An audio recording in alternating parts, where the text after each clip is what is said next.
Hi guys, welcome to Pakistani family तो reaction. कैसे हैं आप सब? मेरा नाम मुजाद है। मैं तो आज का वीडियो बहुत ही बड़ा निकल कर आ रहा है। मोदी जी ने फ्री 4000 मुस्लिम महिलाओं को भेजा हज पर, देखकर 56 इस्लामिक देशों में हड़कंप। फ्री 4000 औरतों को तो जल्दी से वॉच करते देखते भाई ये तो दो को भी नहीं भेजते तो वही ना, तो अब काउंट करते स्टार्ट।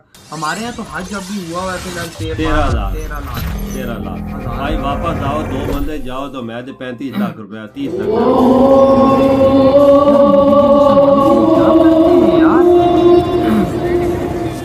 मुसलमानों के लिए बहुत चीजें कर रही है। आज के लिए टूट गई सदियों की बेड़ियां।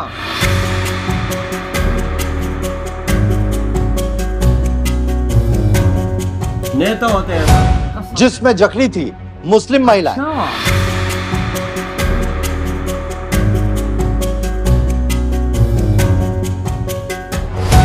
विरोधी चीखते रहे, मोदी ने पलट दिया खेल। अच्छा भाई वो तो भेजे 4000। मोदी सऊदी की जोड़ी बदल दिया इतिहास। अच्छा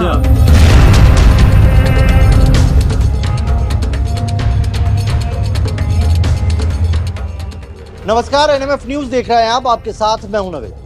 2024 आम चुनाव के नजदीक आते ही देश के विपक्ष में बैठे नेताओं को मुस्लिमों के हित याद आने लगे। अच्छा। कोई देश से तो कोई 7 समंदर पार विदेश से मुस्लिम तुष्टीकरण की आग में राजनीति की रोटियां सेकने लगा। भारतीय राजनीति में तो मुस्लिम उस वोट बैंक का तबका है जो 2014 के पहले तक सिर्फ राजनीति के लिए इस्तेमाल किया जाता रहा और इस्तेमाल होता भी रहा है।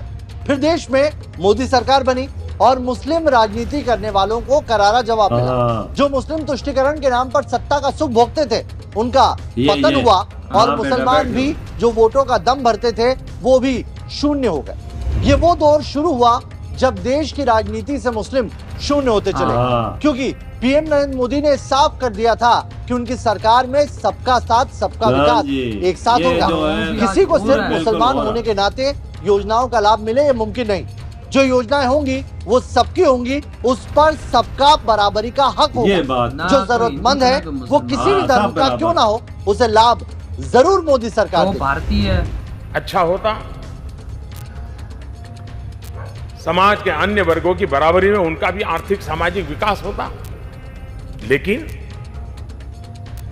वोट बैंक की राजनीति में वोट बैंक, एक छलावा, एक काल्पनिक भय, एक काल्पनिक वातावरण और डर का माहौल पैदा कर करके उनको दूर भी रखा, दबा करके भी रखा और सिर्फ चुनाव में उपयोग करने का खेल चला। सिर्फ वोट लेते रहे, दबा के।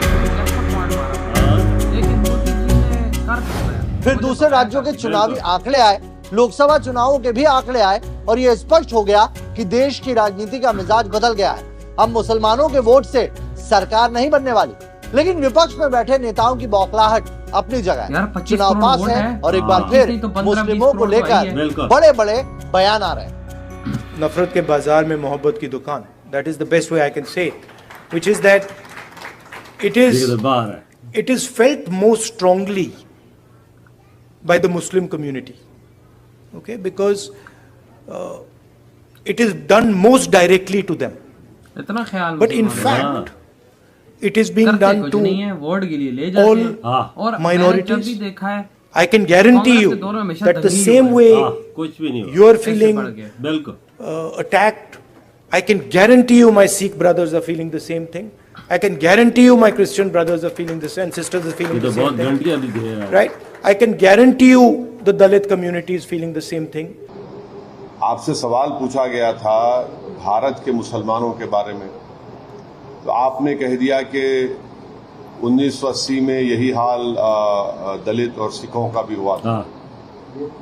तो 1980 में राहुल गांधी नहीं जानते कि यूपी में सरकार उनकी थी तो हाशिमपुरा हुआ, मलियाना हुआ। 1980 में उन्हीं की पार्टी की सरकार थी तो दिल्ली का मैसेकर हुआ। यूपी में उन्हीं की सरकार थी तो मुरादाबाद की ईदगाह में 400 से ज्यादा मुसलमानों को पुलिस फायरिंग में मार दिया गया। 1980 में उन्हीं की सरकार थी जब दिल्ली की सड़कों पर खून से होली खेली गई थी। तो आपको ये बोलना चाहिए कि मुसलमानों पर अगर हो रहा है तो क्या हो रहा है। ये टाल मटोल का जवाब देना कि 1980 में ऐसा हुआ था। अब फिर राहुल गांधी को ये भी बोलना चाहिए था कि उनकी सरकार राजस्थान में है, जुनैद नसीर कैसे मारे गए। सुना आपने, ये विपक्षी नेता देश से लेकर विदेश तक में मुसलमानों के नाम का रोना रो रहे हैं, और इधर मोदी जी ने इस दौरान एक बड़ा खेल कर दिया।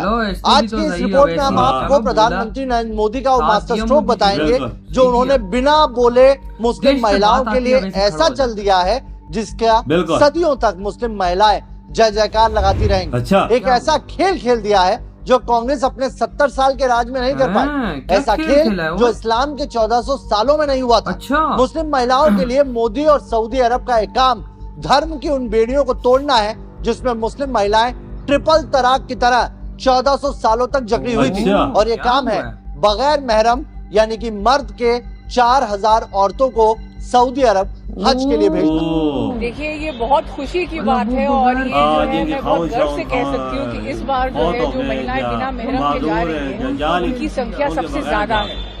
पहले से पूरे भारत से ऐसी 4000 महिलाएं जा रही हैं। और जहाँ तक मैं दिल्ली की बात करूँ तो ऐसी 39 महिलाएं केवल दिल्ली से जा रही हैं, जो कि बहुत बड़ी बात है।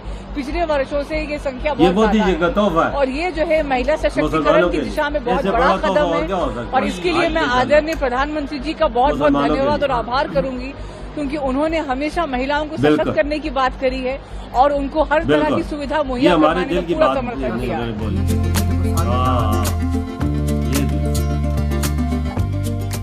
भारतीय परिदृश्य में अगर ये किसी और धर्म की महिला का तीर्थ पर जाना होता तो शायद ये बहुत ही मामूली बात लग सकती थी, लेकिन मोदी सरकार द्वारा भेजी गई 4000 मुस्लिम महिलाओं के लिए ये कितना बड़ा सऊदी सरकार का फैसला है ये जानना है तो उसके लिए आपको इसका इतिहास समझना जरूरी है।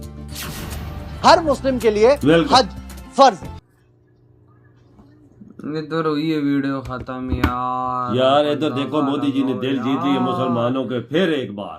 4000 महिलाओं को भेज रहे हैं, भेजा है सॉरी, क्योंकि अब आज के दिन आ रहे हैं तो सारे जा रहे हैं। मतलब जिनके हस्बैंड नहीं है, जिनका हस्बैंड मजदूर है, जिस वजह से नहीं जा सकती थी, मोदी जी ने फैसला लिया भाई उनको भेजने। और अब आई थिंक औरतें भारत के अंदर बगैर हस्बैंड के भी जा सकेंगी, बगैर मर्द के भी जा सकेंगी। और भाई मोदी जी ने क्या ये स्टेप लिया, जिस तरह औरतें 3 तलाक में फंसी हुई थी, मोदी जी ने उनको उधर से निकाला और मोदी जी ने अब भी इनको यहाँ से निकाला। और देखो वो 4000 औरतें भाई खुश नसीब जो उनका सपना टूट चुका था कि वो कभी हज नहीं कर पाएंगी, भाई उनका भाई सपना जो उन्होंने किया वो है मोदी जी, जो उनका सपना पूरा किया वो है मोदी जी। आज क्यों ना भाई हर मुसलमान औरत मोदी जी का जय जयकार क्यों। औरत आई है सामने बोली मुसलमान, हमारे बड़ी खुशी की बात है। खाली दिल्ली से कितनी जा रही है, दिल्ली से तकरीबन 40 आप अंदाजा लगाए ना कितनी खुश है, कितनी खुशी की बात है यार। और मैं अवैसी की ये बात मैं बोलूंगा, जरा मैं वैसी पे भी आता हूँ। वैसी यार देखो देश पे बात आती है बंदा खड़ा हो जाता है, वो कहता है तुम 1980 की बात करते हो, तुम इधर उधर की बात करते हो, उसमें हुकूमत किसकी थी? इनकी थी ना, कांग्रेस की थी ना। जब उसने बताया ना मुसलमानों के, देखो पास्ट में हुआ है बहुत, लेकिन आज का भारत है, आज के भारत में मोदी जी है। और जब मैं कहता हूँ मोदी जी जब से आया, मुसलमान हिंदू सारे एक साथ, सबका साथ सबका विकास, मोदी जी सब बराबर, चाहे मुसलमान हो चाहे हिंदू। मैंने आपको बाबा शुरू से बात बोली है, कांग्रेस के दौर में सिर्फ दंगे हुए हैं, बिल्कुल। और आज अवैसी ने भी बात बोल दी। ये कांग्रेस का काम था ना भैया, वोट ले लेते थे मुसलमानों से और उन्हें दबा के भी रखते थे और उनको आगे भी नहीं आने देते।